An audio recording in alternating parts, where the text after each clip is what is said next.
Симфонический оркестр Хакасской республиканской филармонии зазвучит по-новому. Для музыкантов закупили новые инструменты.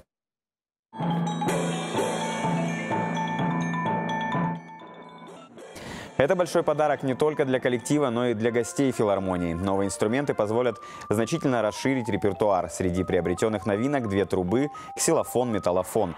Яркости звучанию добавит гонг ручной работы. Его уже смогли оценить слушатели во время концерта «Симфония в джинсах».